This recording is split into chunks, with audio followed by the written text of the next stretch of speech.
Hello champions, welcome back to Adda 24/7 nursing entrance. कैसे हैं आप सभी लोग? उम्मीद करती हूँ मस्त हो गए, ज़बरदस्त हो गए। आज मैं आप लोगों के लिए एक बहुत बेहतरीन एग्ज़ाम के बारे में बताने आई हूँ, जो एग्ज़ाम वेस्ट बंगाल का है। बहुत टाइम से ये हो रहा था, मैम क्या है ये जनपास, बताइए ज़रा हमें, हम भी जानना चाहते हैं क्या है जनपास। तो जनपास जो है ये एक वेस्ट बंगाल का एग्ज़ाम है, वेस्ट बंगाल का, जो कि बीएससी नर्सिंग एंट्रेंस के लिए भी होता है और ये हॉस्पिटल एडमिनिस्ट्रेशन के लिए भी होता है और पैरामेडिकल कोर्सेज के लिए भी होता है। तो इसके अंदर है ना 2 पेपर होते हैं। एग्जैक्टली क्या क्या होता है, कितने नंबर का आता है, सब कुछ हम लोग इस वीडियो में बात करने वाले हैं। एएनएम और जीएनएम के बारे में भी हम लोग बात करने वाले हैं कि क्या कुछ प्रोसीजर एएनएम और जीएनएम का रहता है इसके अंदर। तो चलिए बिना देरी के शुरू करते हैं। सबसे पहले मैं बात करती हूँ जनपास पेपर 1 की।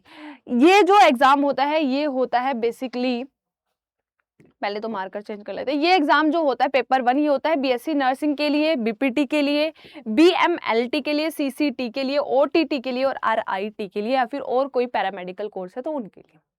ठीक है, पेपर 1 ये होता है। अब पेपर 1 के अंदर जो है हमें समझ आ गया। पेपर 2 किसके लिए होता है ma'am? Bachelor of hospital administration के लिए ये एग्जाम होता है। तो क्या मैम दोनों पेपर सेम ही होते हैं, दोनों का पैटर्न सेम ही होता है या सब्जेक्ट सेम होते हैं? तो नहीं बेटे, जो जनपास पेपर 1 होता है, मैं बता दूं, जनपास पेपर जो 1 होता है उसके अंदर physics, chemistry, biology, basic English और logical reasoning,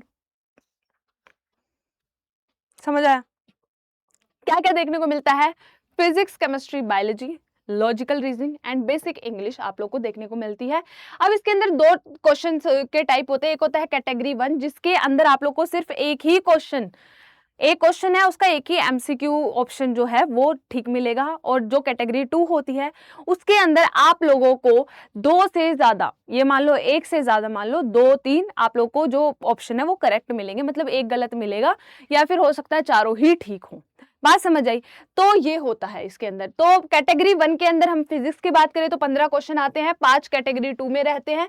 total question number जो होते हैं वो 20 होते हैं और मार्क्स 25 होते हैं।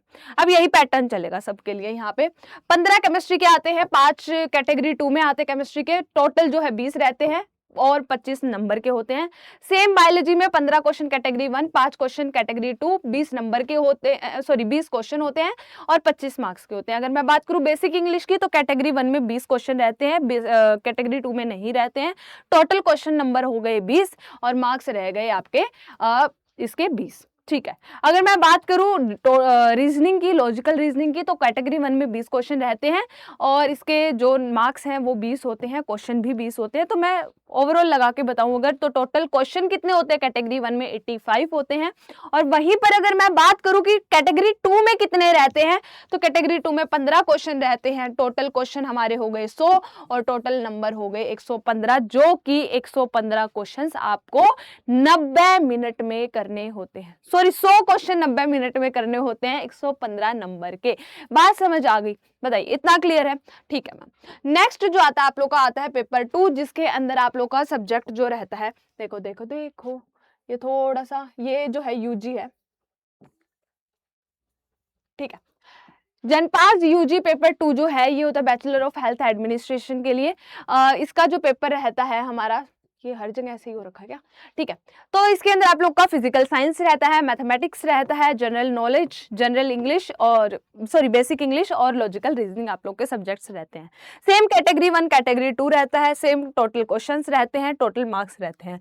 अगर मैं फिजिकल साइंस की बात करूं तो 25 क्वेश्चन आते हैं, 5 कैटेगरी 2 में आते हैं, 30 क्वेश्चन हो गए, 35 नंबर के ये होते हैं।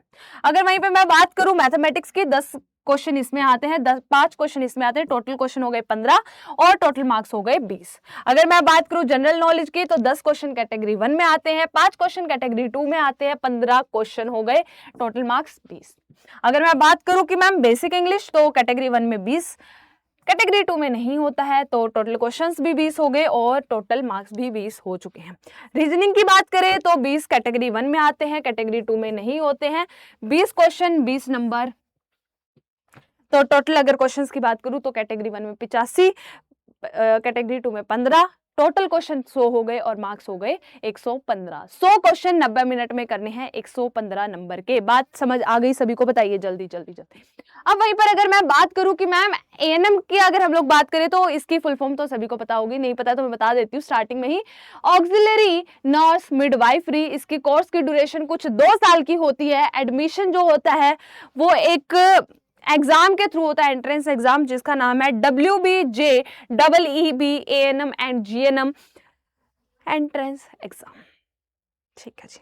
अब क्वालिफिकेशन क्या चाहिए इसके लिए? 12th पास चाहिए है।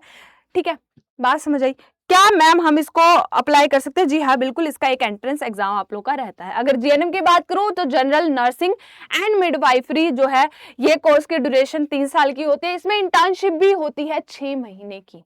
ये अप्रोक्स लगा के चलो 3.5 साल का आपका कोर्स रहता है।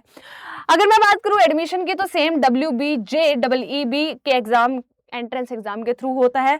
क्वालिफिकेशन 12th पास होती है। मैम ये WBJEEB है क्या? मुझे तो पहले ये बताओ आप, मुझे टंटे आ रहे हैं अब इसमें।